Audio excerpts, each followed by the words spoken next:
What is going on, y'all?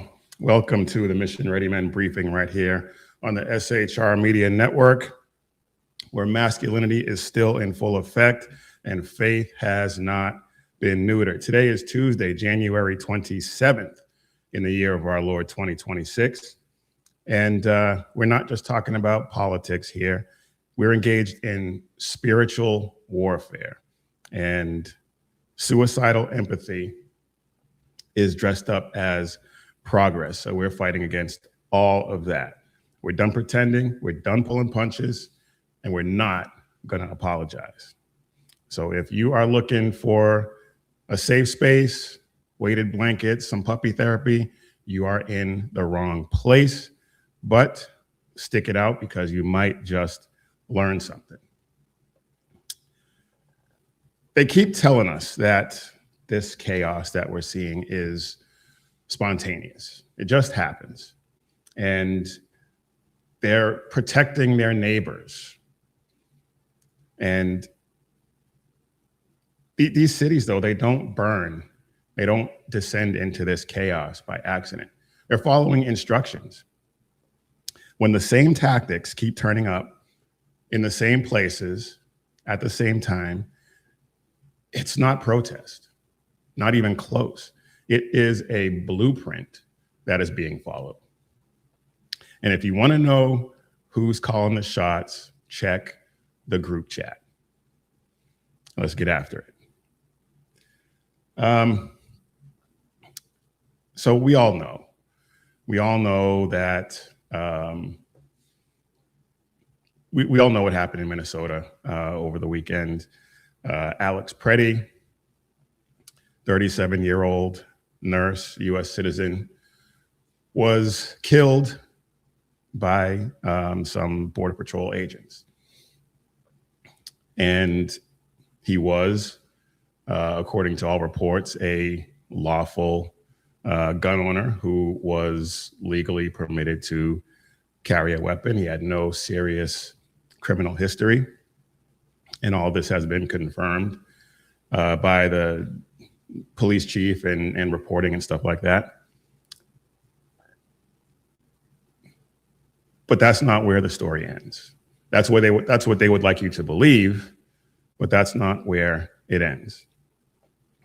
They claim that, or they said that he approached officers with a handgun, and the emphasis that they're putting on his possession of a firearm and loaded magazines, and his lack of an actual physical permit on him, is that emphasis is incorrectly placed. There, Kristi Noem and whatnot, they frame this as his malicious intent based solely on the fact that he was carrying a weapon.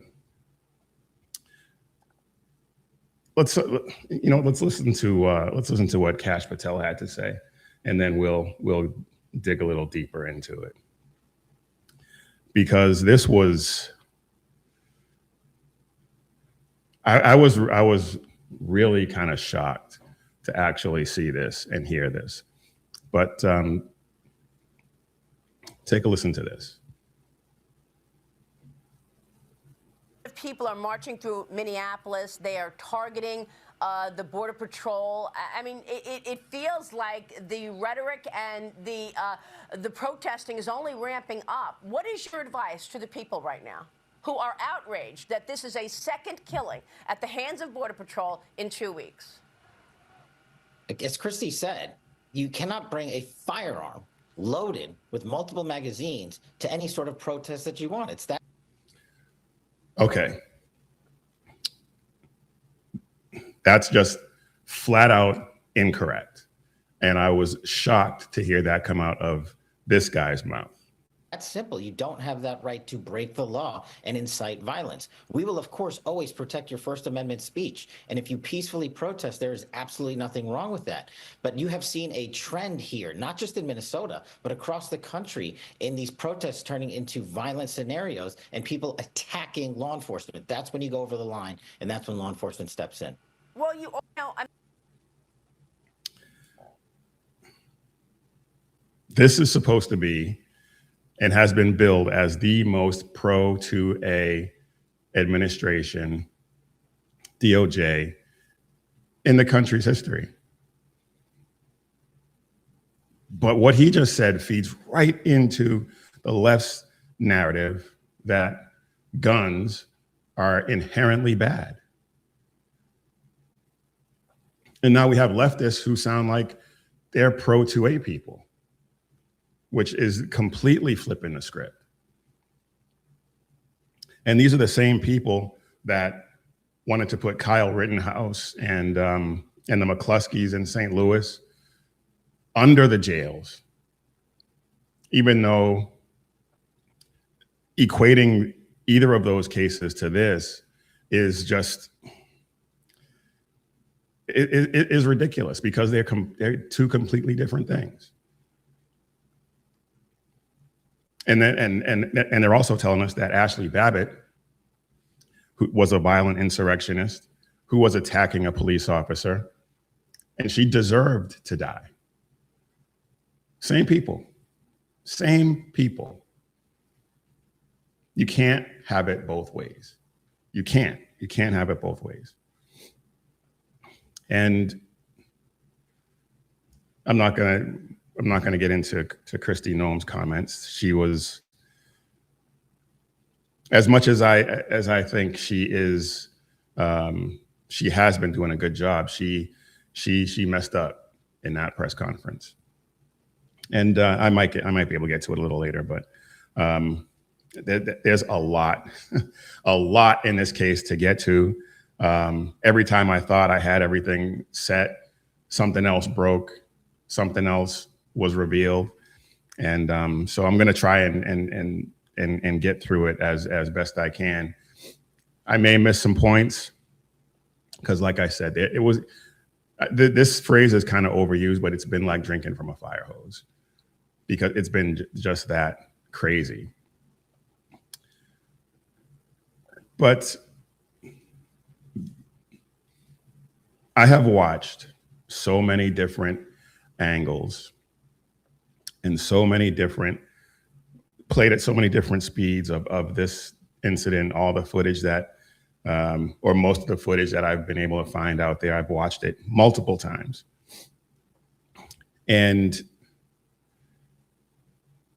I actually understand some of the people.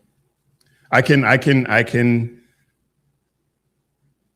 don't believe this, but I can actually understand a good faith argument that ICE was wrong. I don't believe that for a second.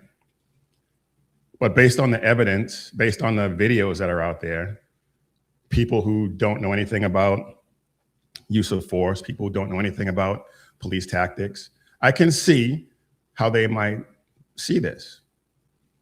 And I do my best to try to educate them and say, well, you're wrong. But I get it from on an intellectual level. And there's a theory that I heard early on that I've since seen some actual footage that I'm not going to say conclusively now that I believe that particular theory, but there's some footage out there that actually, and we're going to get into it, that kind of supports it. But before we get into that, I just want to wrap this piece up. Preddy was legally carrying a firearm. He had every right to do it. What he didn't have a right to do was inject himself into law enforcement operations.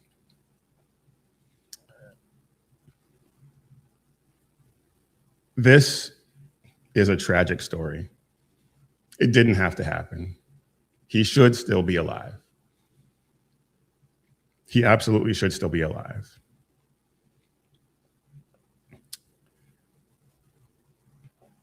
There's going to be an investigation.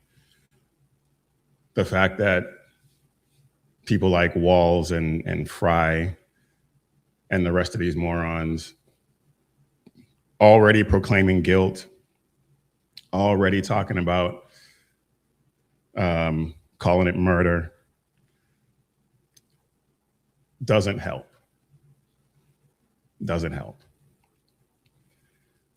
But as I said, he was legally carrying a firearm and had every right to do it. A well-regulated militia being necessary to the security of a free state, the right of the people to keep and bear arms shall not be infringed. Those 27 words. Protect the people's right to keep and bear arms. They enshrine it. They guarantee it, regardless of their politics. And now, as pro-2A as I am, I would rather not see leftists carrying guns. But they have every right to do it, and I would never try to do anything to infringe upon that right. If I know that there are leftists carrying a gun, I'm going to be on a heightened state of awareness around them, but they have a right to do it. Now, that said, if you engage in conduct that is unlawful, if you engage in conduct that is threatening somebody, if you engage in obstructing law enforcement operations, then all bets are off. Then all bets are off. Kash Patel and others in the DOJ have made some ridiculous Second Amendment statements, anti-Second Amendment statements in the wake of this incident. That doesn't mean that I am now anti-ICE, anti-law and order, nothing like that. Because contrary to what we see in our political discourse these days, nuance does exist. Multiple things can be true.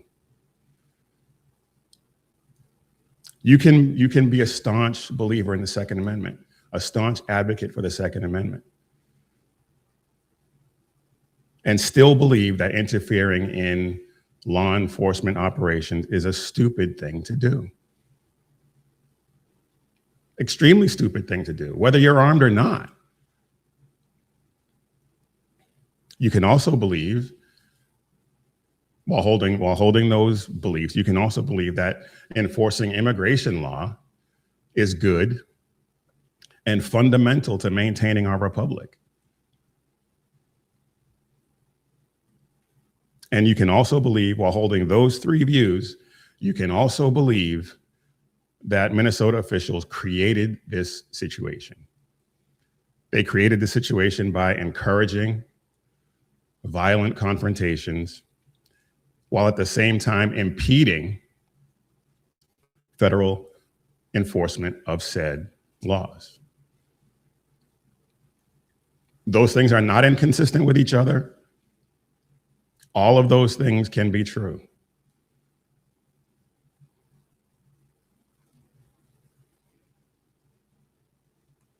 And let's just take a second to acknowledge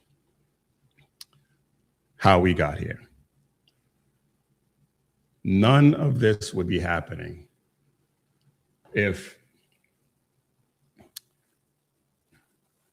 Pretty and Good would still be alive if Minnesota officials had allowed federal law enforcement, ICE, CBP, to go into the jails and pick up the violent offenders on these detainers. There is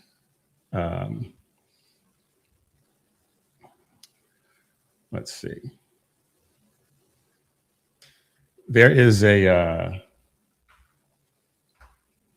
study that was done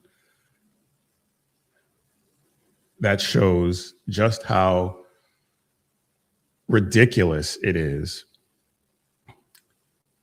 that these people are subjected in Minnesota to this violence when it doesn't have to be this way.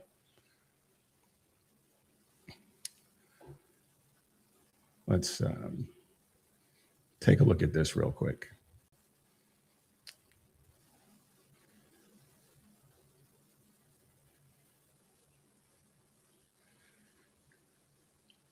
"63% of all violent confrontations," and it's kind of hard for you to see, so you know what, let me just read it.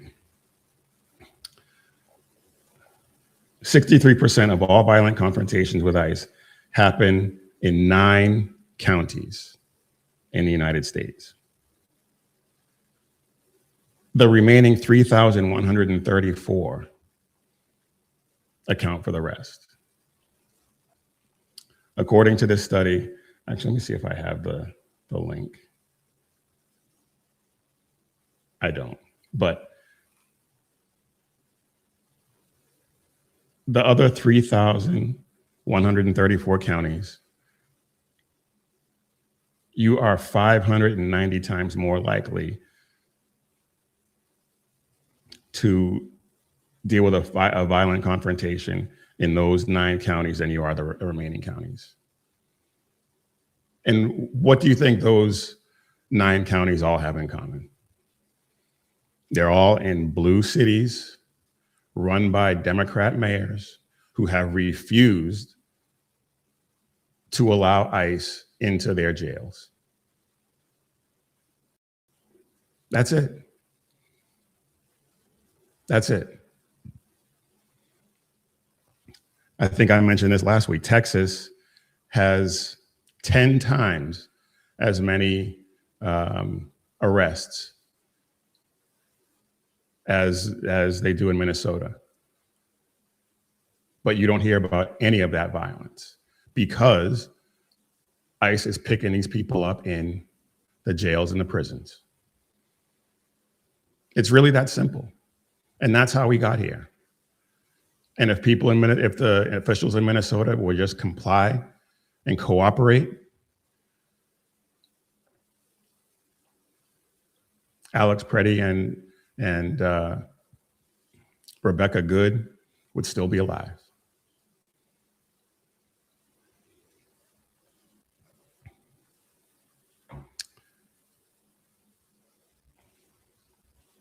This case, and it didn't have to be this way, but this case right now hinges on, well, they've tried to frame it as his mere possession of a firearm.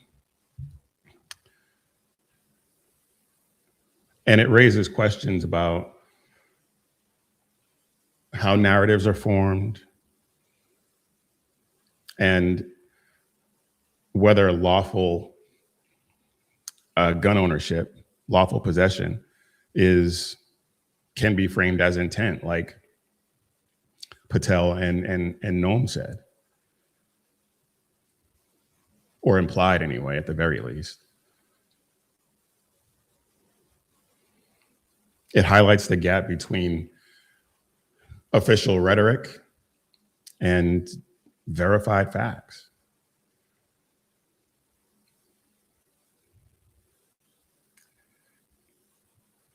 Speaking of rhetoric, this really blew my mind. Police chief Brian O'Hara said something so ridiculously stupid that I couldn't just Wow. Okay, let's take a look at this. You know of that Preddy was assaulting the federal officers as the Border Patrol chief claims? Well, I've seen the videos just as thousands of people around the country have, and the videos speak for themselves. I think it's deeply concerning, the things that are being said. This is an individual that was a city resident. It appears that he was present, exercising his First Amendment rights to record law enforcement activity, and also exercising his Second Amendment rights to lawfully be armed in a public space in the city. So I think very obviously there are serious questions that are being raised. And I think the greater issue is, even if there is an investigation that ultimately proves that at the time of the shooting it was legally justified, I don't think that even matters at this point, because there is so much outrage and concern around what is happening in the city.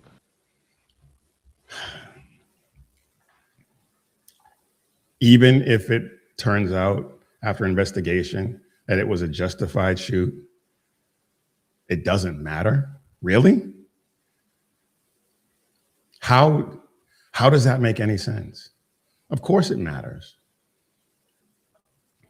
And the fact that he said that, this guy should not be the chief of mall security, let alone a major metropolitan police department.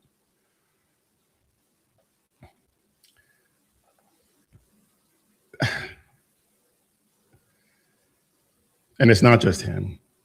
We got Tim Walz publicly condemning the agents before any investigation barely even gets underway, let alone is finished.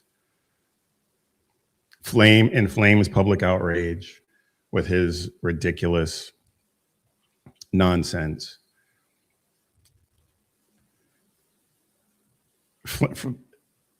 Frames all of the Border Patrol and ICE as villains, and uses the jurisdictional conflict as a cudgel, as a weapon. It's really, it's remarkable to watch. It's remarkable to watch. He called Good and Preddy, those shootings, called them executions. But he's a police chief. He should understand use of force laws and regulations. He should get it.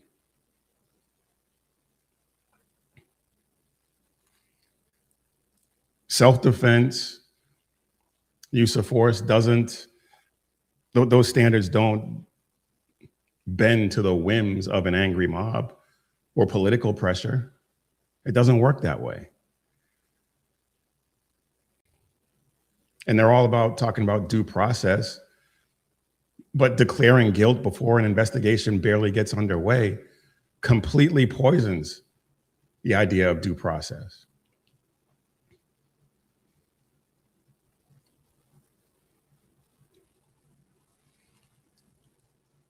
This fits a pattern, and we're going to talk about that a little bit later as well. But law enforcement is vilified. Criminal behavior is not just rationalized, but excused, which erodes authority from the top all the way down.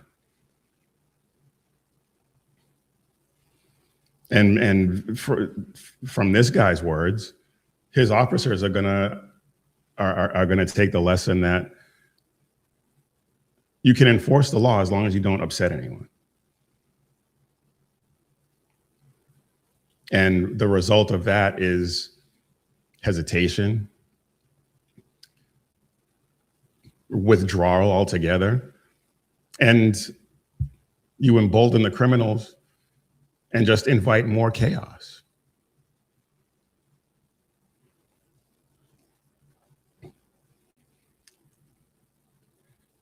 And so if the legality of it doesn't matter, enforcement becomes absolutely impossible. It doesn't matter, right?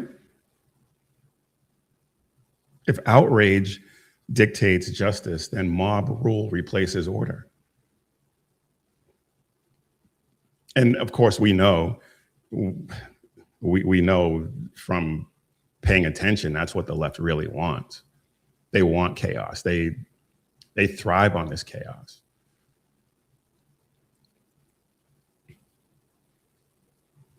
Today, it's ICE and Border Patrol. Previously, it's been municipal police departments. It's just going to keep perpetuating itself. A system built on feelings and public sentiment eventually collapses on itself because there's nothing there to hold it up. There's no foundation. Whatever way the wind blows, that's how people are going to feel. Whatever way the American Pravda tells them to feel, that's how they're going to feel.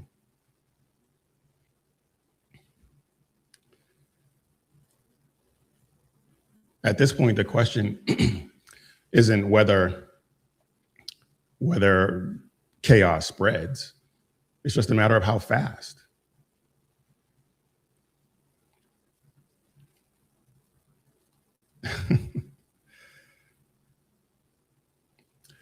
All right. Before we take a break, I just want to thank everyone for being in the chat. Thank you all for being here, whether you agree or not. We appreciate you participating. We love to have polite disagreements. And so please remember to be respectful and no caps, and just engage in a discussion. Give us your reasoning for your point of view, and we'll see if we can address that. But we're not going to respond to ad hominem attacks and all that. We're just not going to do it. We're not going to tolerate it. But thank you all for being here, and we really appreciate the participation. All right. Let's get a word in from a sponsor before we move on, because there's a lot to get to, and if I go get on to the next topic, who knows if we'll even get a break. I'll just end up yammering the whole time. But our sponsor for today's show is Patriot Mobile. And now more than ever, voting, your vote just is not enough. You need to make sure that your resources, your dollars go to companies that fight for what you believe in. That's why we switched to Patriot Mobile. Patriot Mobile is America's only Christian conservative wireless provider. They don't just talk about values, they actually back them up with action. A portion of every dollar that you spend with them goes to pro-life, pro-family, and pro-liberty organizations. So right now, you can get a free month of service when you go to Patriot Mobile and use the promo code Jackson, or call 972-PATRIOT and use promo code Jackson. Defend freedom with every call, every text, every month. PatriotMobile.com/Jackson. Switch to PatriotMobile.com today. All right, y'all. You're watching or listening to the Mission Ready Men briefing right here on the SHR Media Network, where you can also catch our great lineup, Sackhead Sean with the Edge of Liberty every Monday and Wednesday at 11 p.m. Eastern, 8 p.m. Pacific. He had a great show last night, so go ahead and check out the replay. He had a great interview with a candidate for governor in the state of California. So please go ahead and check that out. Also, Jersey Joe, the Reaver of Common Sense, every Monday and Friday at 9 p.m. Eastern, 6 p.m. Pacific.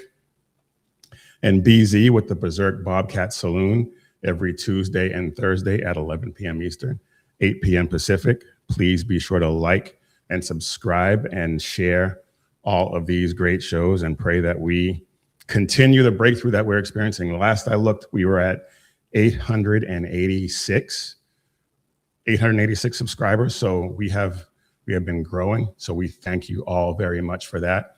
Appreciate it. We hope you continue to spread the word, share the shows, tell all your friends to like and subscribe so that we can continue the growth. We were hoping to reach 1,000 by, I don't know, Q1, but if you guys keep liking and sharing and spreading the word, we could reach 1,000 in the next week or so. So please keep that up, and we look forward to reaching each and every one of you. All right, now back to the briefing. Now,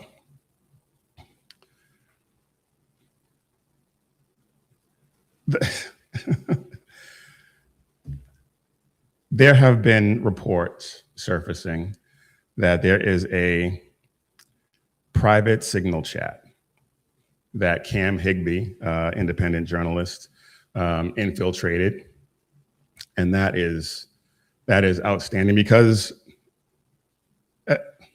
we've known all along that all of these things, all of these protests, going all the way back to the Summer of Love, have been coordinated efforts. It's obvious. And this signal chat was a very sophisticated and coordinated attempt to disrupt ICE operations. And the fact that this seems to have caught people by surprise is kind of amazing to me. This chat was giving people, giving their operatives real-time alerts, crowd movement coordination, sharing the locations of federal agents. There were lawyers, activist organizers, individuals tied to Democrat political networks. This has the fact that it hasn't really blown up. Well, I shouldn't say it's surprising. It's really not, because the American Pravda doesn't want to publicize this information. They really don't. It's up to independent journalists. It's up to social media. It's up to us, really, to spread this word. The fact is, there probably won't be a whole lot of consequences for this, unfortunately. But the critical issue is that it is a structured, coordinated effort. It's not a spontaneous protest. It is coordinated chaos, networked mobilization. Just like with Antifa, they kept saying Antifa is just an idea, that there's no organization to it. Nobody is giving orders, but yet somehow everybody knows exactly where to be and when to be there. But there's no organization to it.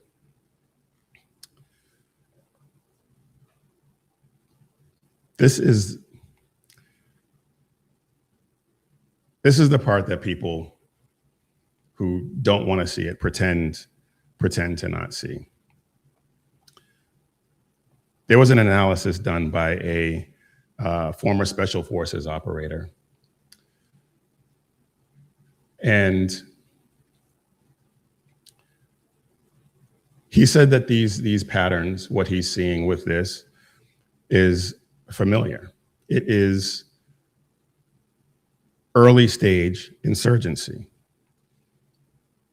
It looks like protests, sounds like activism, hides behind moral language, but it is the beginning stages of insurgency.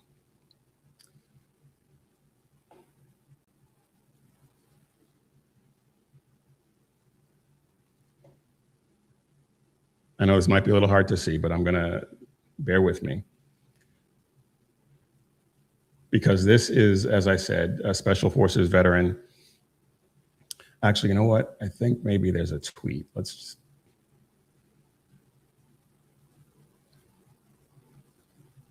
do this instead.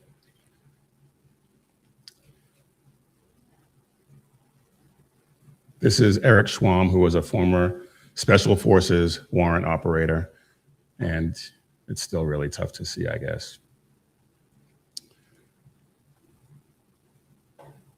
But I'm just going to read to you a little bit of this, because he says what's unfolding in Minneapolis right now isn't a protest. It is low-level insurgency infrastructure built by people who have studied the playbook. And he talks about the signal chat, the dedicated roles of certain groups.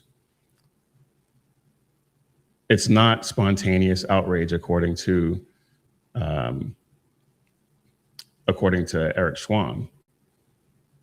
It is command and control with redundancy, operational security hygiene, and task organization that would make a Special Forces team sergeant proud of his team. Replace ICE agents, he says, replace ICE agents with occupying coalition forces, and the structure maps almost one-to-one to early stage urban cells we hunted in the mid-2000s.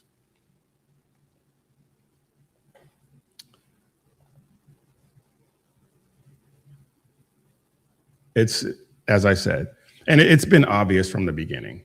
It's been obvious from the beginning that there was a coordinated effort, and a Special Forces operator would know, would be able to recognize this for what it is. And because he probably participated in this, he fought against it, and he was probably involved in similar operations in other countries.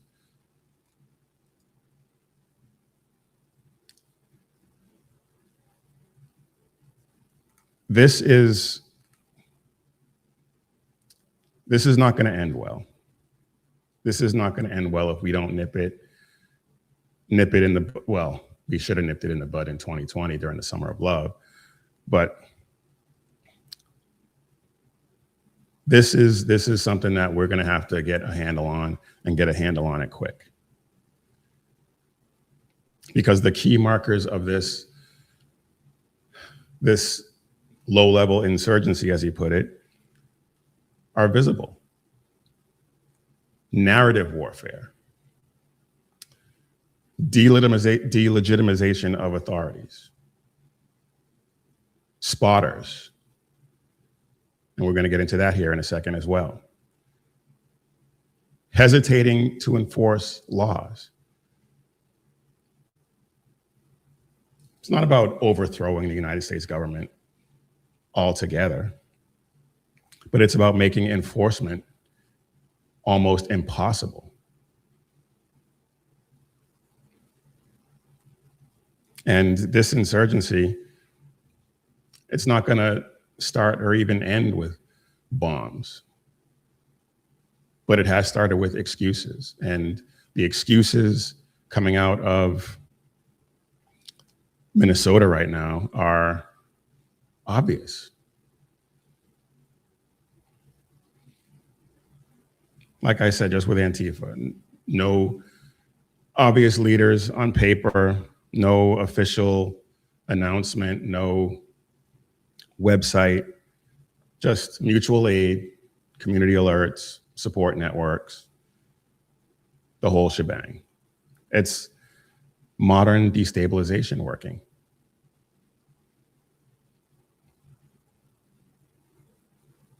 It's not innocence. It's not coincidence.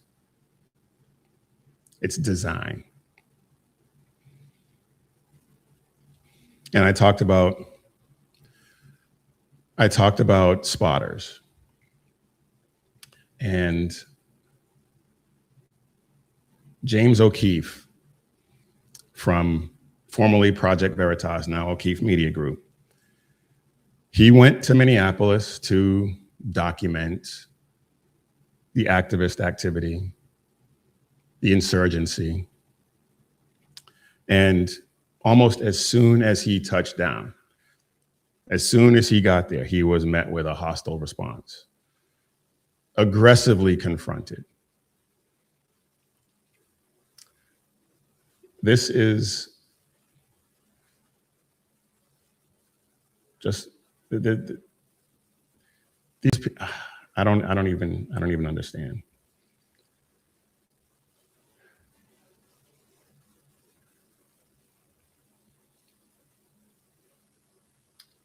This is a chat, a text that he got as soon as he got there. We know you're in Minneapolis. You're with O'Keefe and his crew of Nazis. You're in a white Ford with the license plate from Florida. You have 1 hour to leave or you're dead.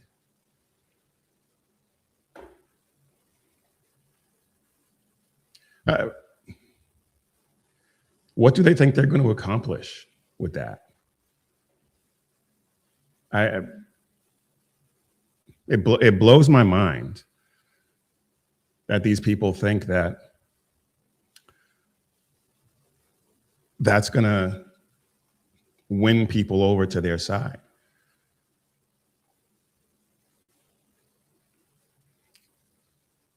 Because it's not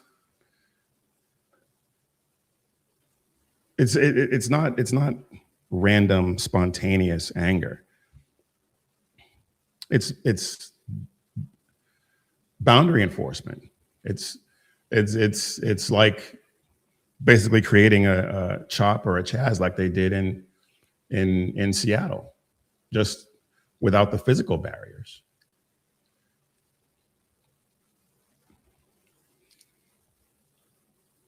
With this insurgency, the journalists like James O'Keefe, Cam Higbee, Nick Shirley, they become pressure points. And their dissenting coverage must be discouraged. They can't have that. They can't have an opposing narrative gain any traction. And with O'Keefe and even with Shirley exposing the Somali fraud and all the rest of it, did anyone, I don't recall hearing anyone in power in Minnesota, not Walz, Ellison, Omar, none of them. Didn't hear any of them condemn any of the threats against them. I haven't heard anyone condemn the threat against O'Keefe.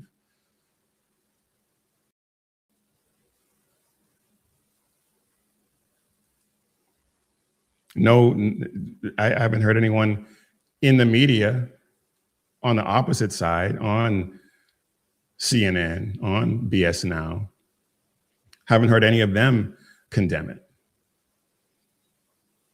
If anything, they're blaming those journalists themselves for exposing it.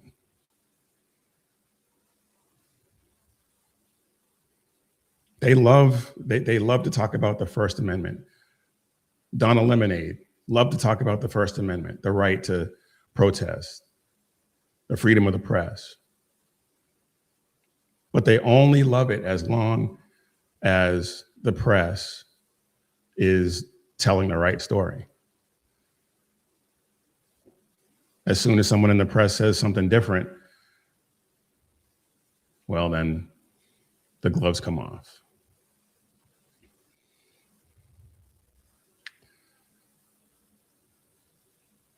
These signal chats and these coordinated efforts, all they do is lower the friction and increase the consequences. It's kind of a feedback loop, so to speak. Online coordination and offline intimidation. And to a certain extent, it's working. To a certain extent, it's working. Because when the mob learns that the state is not going to inflict any consequences, is not going to engage in any enforcement action, the escalation is inevitable. And it's no longer about left versus right. Hasn't been about left versus right for a long time. It's about good versus evil. It's about who is allowed to operate without consequences and who's not.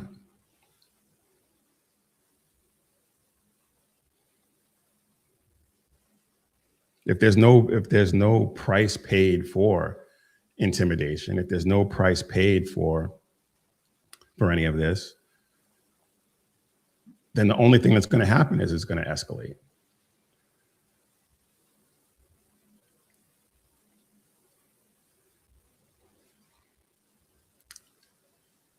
The danger isn't the ideology. Well, to a certain extent, to a limited extent, it is. But the real danger is the precedent that this is setting. Because it will be reused, it will spread, it will escalate. And at that point, all bets are off, as I've said before. Disorder doesn't need to win outright. All it needs is to have the state stop enforcing. And if you can hear that, that means something is being delivered, or maybe it's the guys who are coming to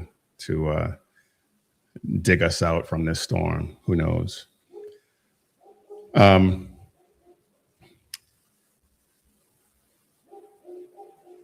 So yeah, they don't need to overthrow the system. They just need to make it so that it can't function effectively. That's it. And that's what they're doing.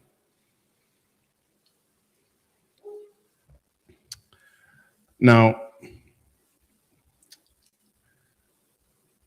I kind of got on a tangent and skipped over something that I really wanted to talk about. I wanted to get into. So let's go ahead and do that now. We're gonna skip back to the actual shooting that kicked off all this.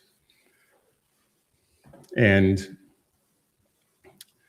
I mentioned earlier that there was a theory that circulated early on that I wasn't quite sure of, but at this point, I think it might actually be there. I'm not saying for absolutely certain that I believe this 100%, but I am definitely willing to have the conversation. And let's just, is it this one? All right. Let's take a look at this, and then we'll get into it.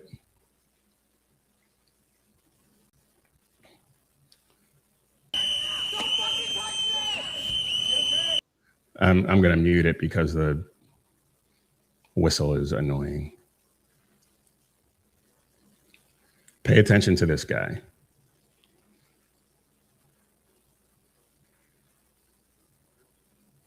All right, this is the scrum. Now that guy is going in.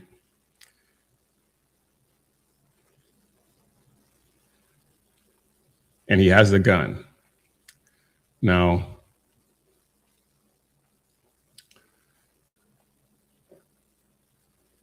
pay attention. Did you see it? I'm not saying that it's 100% accurate.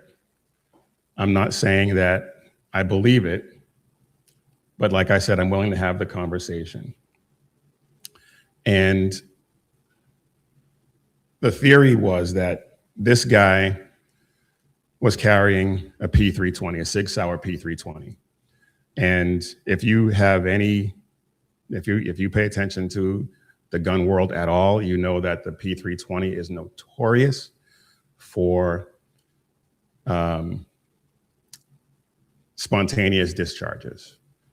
At first, it was just when it was dropped, but I've seen footage. In fact, 2 or 3 months ago, or maybe a little bit before Christmas, there were some security guards at the USAA headquarters in San Antonio, and they were issued SIG P320s, and there's video footage of one of them holstering his weapon, and it's clear from the footage that he did not have his finger on the trigger, and it went off in his holster. And it didn't injure him, but the ricochet injured one of his partners. And there's been multiple stories like that. In fact, there's been at least one fatality, if not two, of the P320 firing without a trigger being pulled. And so in that particular video, I saw what looked like it could have been a muzzle flash as the guy was running away, as the guy who disarmed Preddy was clearing the scene.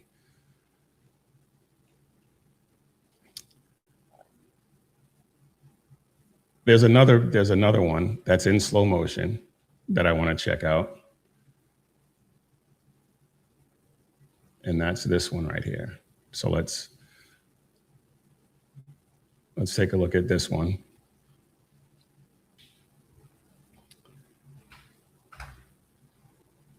And they highlight it, and we'll be able to see, and you can make your own determination. Like I said, I wasn't there. I don't have any. The only thing I can say definitively is that this didn't have to happen. Well, there's a few other things I can say definitively, but I don't know if this negligent discharge, a spontaneous discharge from a SIG P320 is what started the shooting. But let's take a look at this.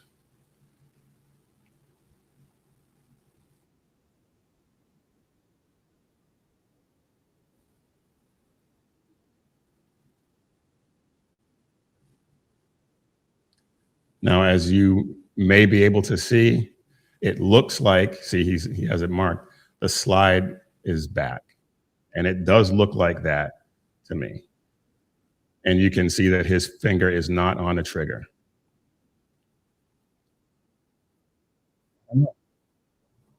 The investigation will bear that out. But if that's what happened, that sheds a whole new different light on things, because we have the benefit of looking at it in slow motion. Between the time he cleared the scene with that weapon and the time the shots, the subsequent shots rang out, was less than a second. And when you're law enforcement and you're in that scrum, when you're in that situation, that thing is unfolding so fast. You have that much time to make a decision. And when somebody yells gun and you immediately hear a shot, that's what's going to happen. And as I said, I don't know that that's what happened. But if it is,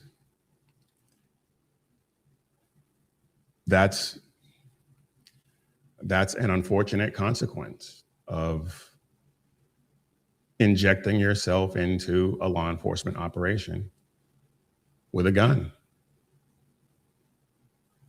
He had every right to be there. He had every right to film. He had every right to have his firearm on him. The moment he injected himself into the situation, it was bound to spiral out of control. As unfortunate as it is, and I'm not celebrating his death. I'm not saying he deserved it in any way, but it was a series of poor decisions that led to his demise. And I don't want to hear the short skirt rape victim analogy, because it's not that by any stretch. Not even close.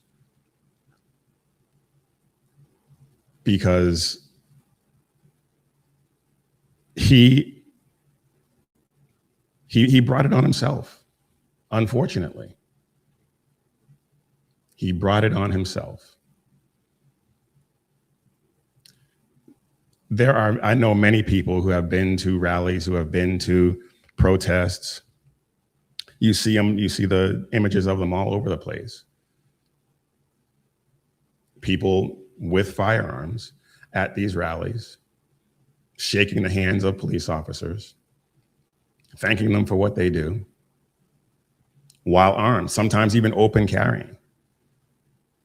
And they manage not to get shot. Well, how? Because they're not involved they don't inject themselves into their operations.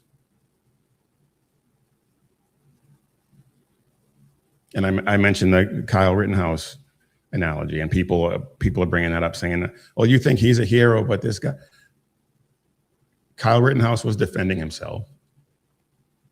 Kyle Rittenhouse was, after the incident, he walked towards the police with his hands up. Completely different scenario. Kyle Rittenhouse was being attacked. This guy was sticking his nose where it didn't belong.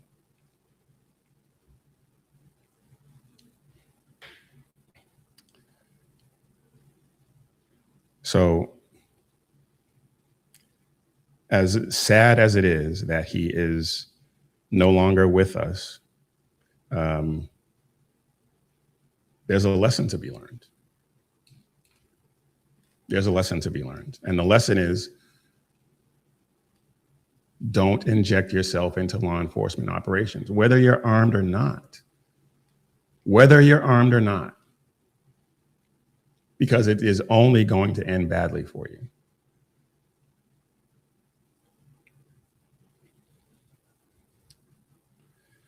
All right, I wanted to get that out there.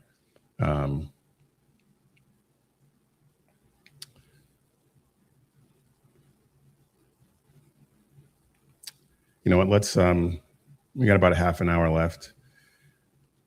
And I want to get into this because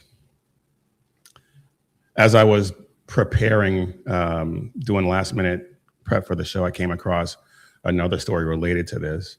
Because I thought maybe I would skip this one, but now I really don't have a choice. One of the things that we talk about often on this show is the Islamification of this country.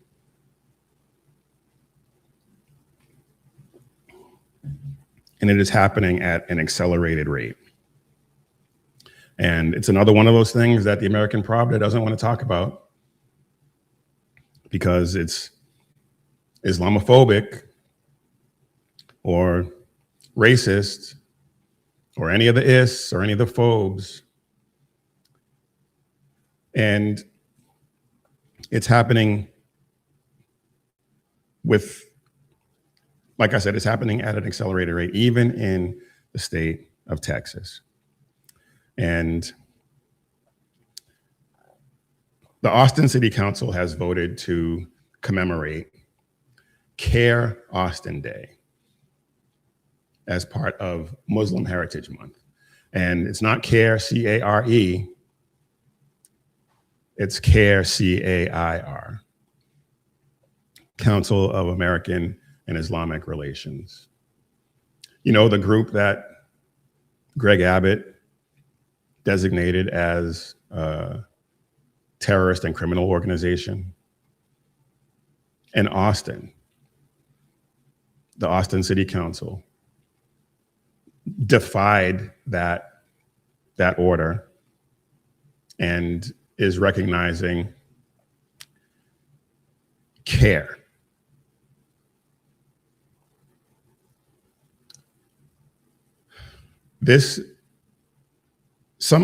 Somehow all of this stuff keeps flying under the radar. No, it never gets any coverage. No scrutiny from any of the American Pravda whatsoever. And of course, that's because they're sympathetic. They're just as far left as the Islamic world. Well, I know they have some conservative-ish, well, we'll say religious values, not conservative, religious values that in some respects align with a conservative point of view. But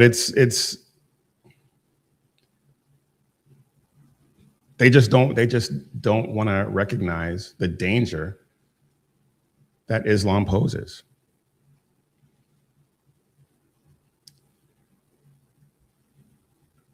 And the fact that they just completely disregarded an executive order from the governor is just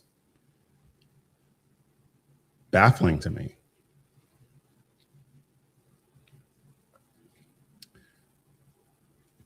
There was no debate. There were no hearings. There was no process with this. It was just done. But if a veteran group or a law enforcement organization or a pro-life or Christian-based organization wanted to do something like this, it would be scrutinized, it would be vetted, and more than likely denied, especially if it's, well, any veterans, they couldn't care less about veterans. Law enforcement, we've already established they hate law enforcement. And pro-life or faith-based Christian organizations, come on.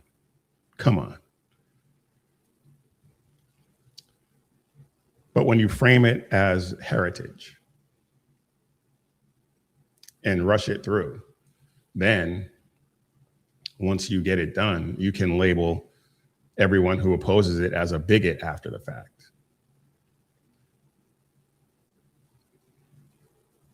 And the municipal government in Austin is, they're cheering on their own demise. They're cheering on, it's suicidal empathy. It's suicidal empathy. Austin is one of the most liberal left-wing cities in the country. I can only think of a few that are more liberal than Austin. And at this point, that may not even be the case anymore. Do they really think that someone in the city council who happens to be a homosexual, do they really think that if CARE and the Muslim Brotherhood get the power in the city that they want, that they won't throw them off the roof of the state capitol? Because they will. They're just going along to get along right now. They're going along to gain a foothold, to gain some status. This is their playbook through and through. This is how they do it. And the suicidal empathy of these leftists,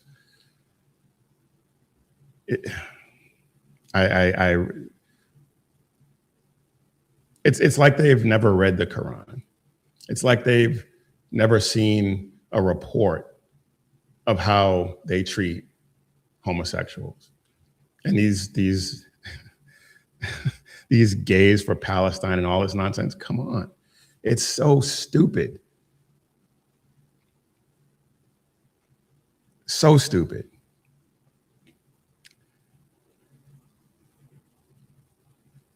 CARE,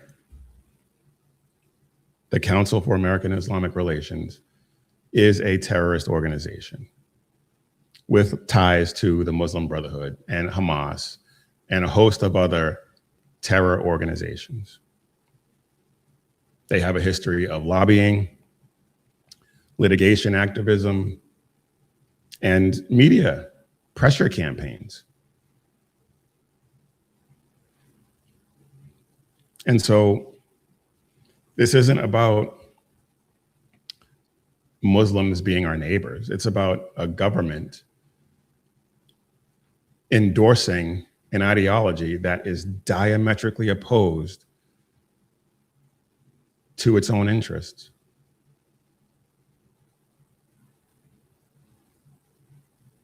If cities want to protect pluralism, I disagree, but okay. But to endorse official representatives, to endorse official narratives that go completely against everything that you stand for is crazy. It's crazy to me. Islam is our enemy. We may not be at war with them, but they are absolutely at war with us. Islam is our enemy. And as Christians, we are supposed to love our enemies. We're supposed to pray for them. And I do. But that doesn't mean we have to be stupid.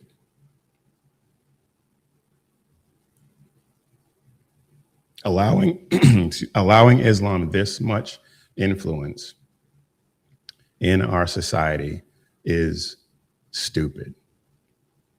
And as I was going through this to get some last minute prep for the segment, I came across this. And this really hit home for me because I used to live where this is taking place.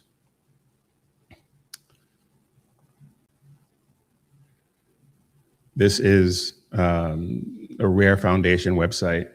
Texas Red Alert. North Austin Islamic School secures 19 acres, raises millions, and plans a mosque-centered campus with NAIT and WQF transfer for long-term institutional control.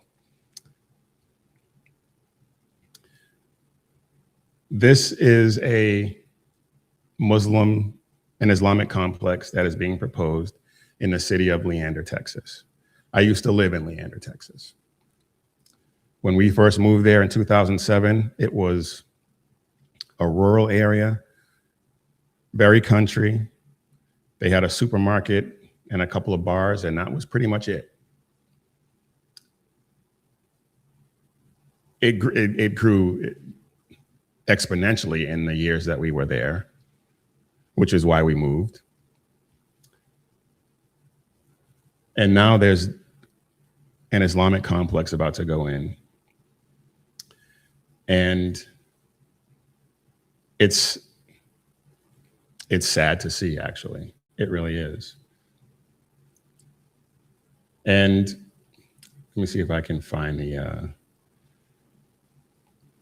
Yeah, the NAIT is a North American Islamic Trust. And what they're doing when they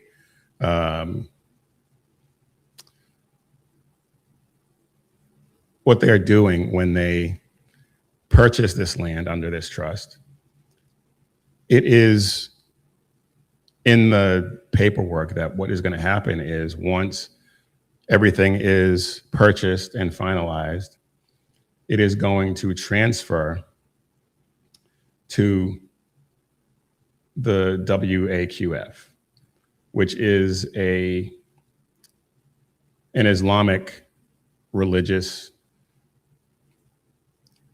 I don't want to say trust, but it's an organization that basically would make it impossible for anyone to get rid of it once that happens. It becomes a permanent religious fixture in the community. This is sad. This is sad because we moved out of Leander, but I still have some affinity for the city, and it was great when we lived there. And it is just indicative of the expansion of the Islamic ideology that is being allowed to happen, embraced even. And it's being embraced, I think, largely because of the money. I think it's the money. There's no other explanation. There is no other explanation other than that. These Islamic organizations are well-heeled and spread money around, and they know that Americans love money. And especially politicians who have the ability to push these things through will sell their souls for a few bucks. And I think that's what's happening here.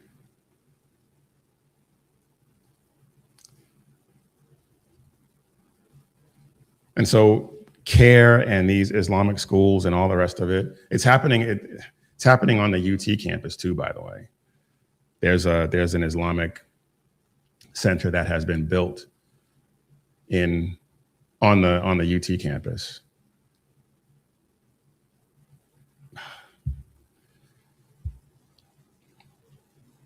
If CARE and the Muslim Brotherhood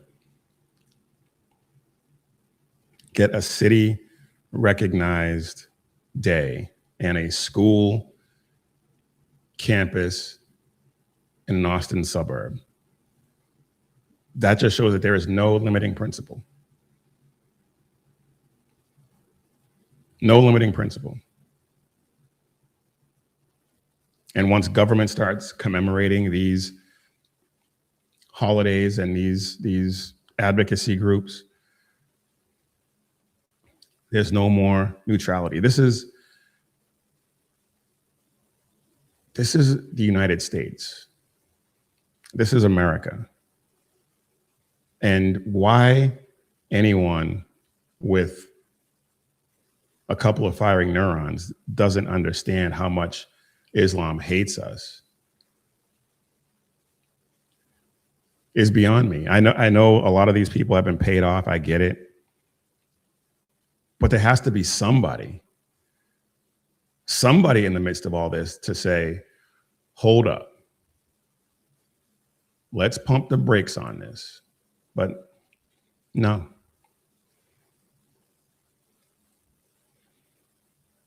So if you disagree with what they're doing, you've chosen a side, and they have as well. And you're on opposite sides. And that just fuels the division that they claim to want to avoid.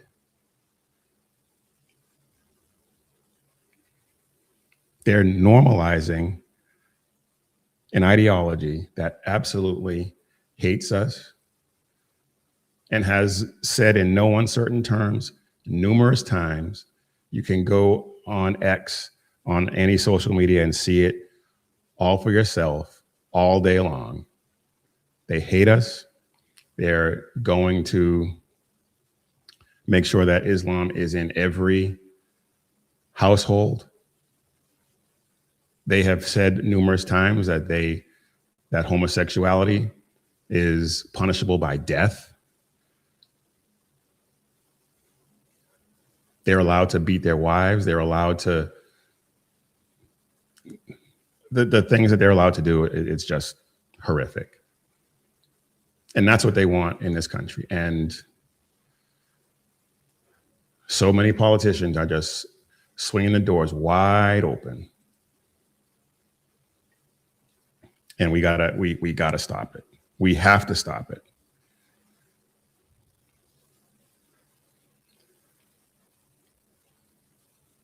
The government, these local governments exist to maintain order, to protect equal treatment, and serve all residents, not just one group or the other, but all of them. Not the chosen constituencies that can pad their bank accounts. But that's what they're doing. They're elevating political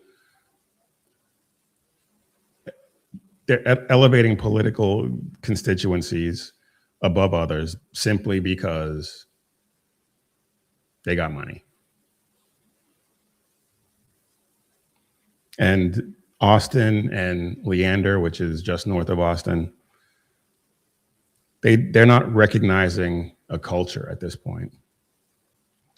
They are validating a political power broker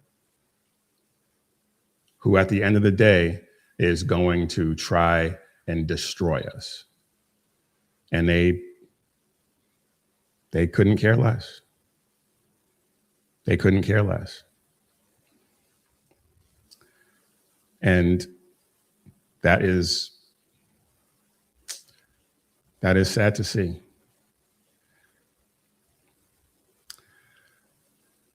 All right, there was another story I wanted to get to along those same lines, and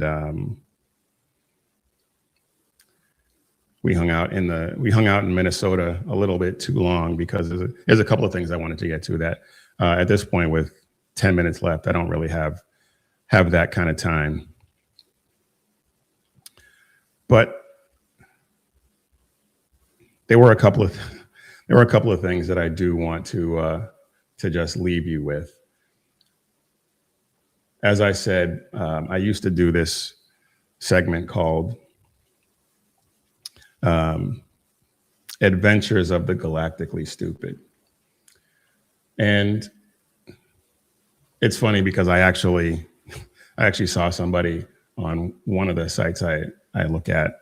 It may have been Town Hall, where they actually use that phrase, galactically stupid. And I didn't come up with that phrase. It's, if you watch, it's a line from a movie. And if you know what that movie is, then good on you. But let's take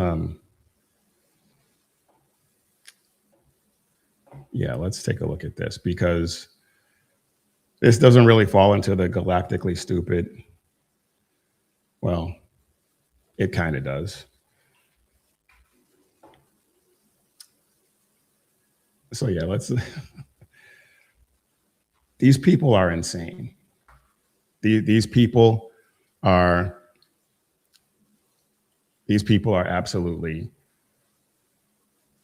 off their rocker. And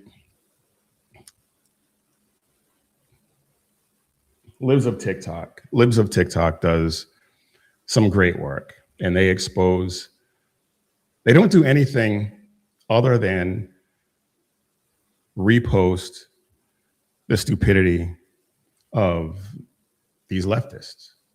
And then they get mad at Libs of TikTok for spreading the word that they had wanted to get out there. They put it online, so they obviously want people to see it. But then when Libs of TikTok actually does it, then they get mad. This woman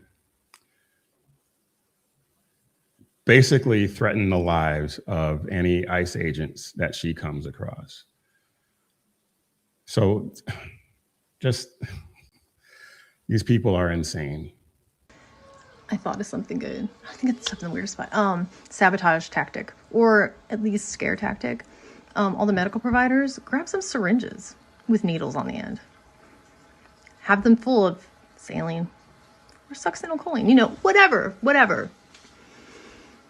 That will probably be a deterrent. Be safe. Okay, for today's resistance tip, I vote, anybody got any poison ivy, poison oak in their yard? Get some of that up with gloves, obviously. Get it in some water, like a gallon of water. Get the poison ivy oak water, and I'm gonna put it into a water gun. Aim for faces, hands. All right, the single ladies where these ICE guys are going have a chance to do something, you know, not without risk, but could help the cause for sure. Get on Tinder, get on Hinge, find these guys. They're around. They're an ICE agent, bring some X-Lax and put it in their drinks. Get them sick. You know, nobody's gonna die. Just enough to incapacitate them, get them off the street for the next day. Highly, easily deniable. You know, you could get sick too. These people are insane. I'm just saying. Let's get them.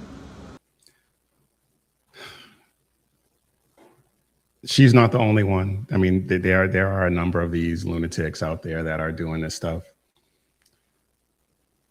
I think this woman actually lost her job after posting this. I think.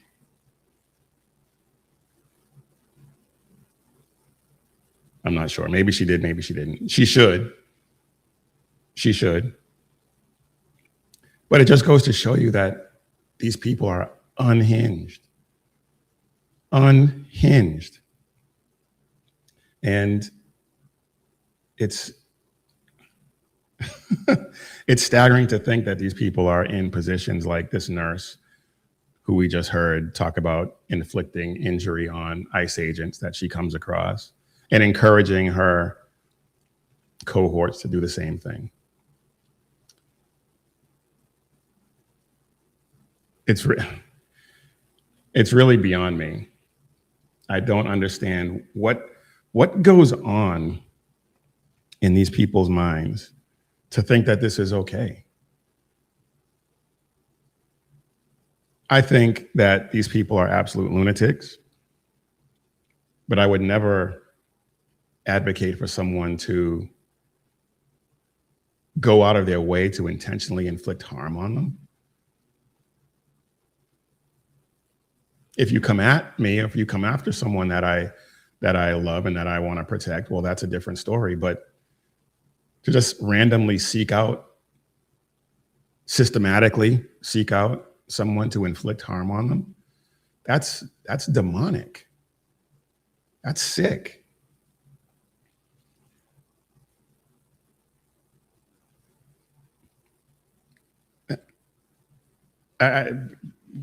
What else do you say to that? What else is there to say to that other than you're a lunatic and seek help?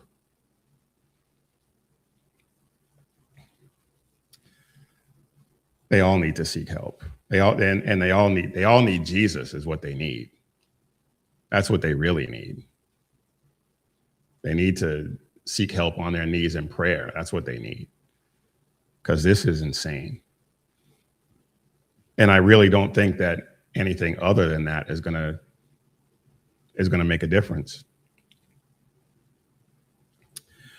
Anyway, folks, that is it for today's briefing.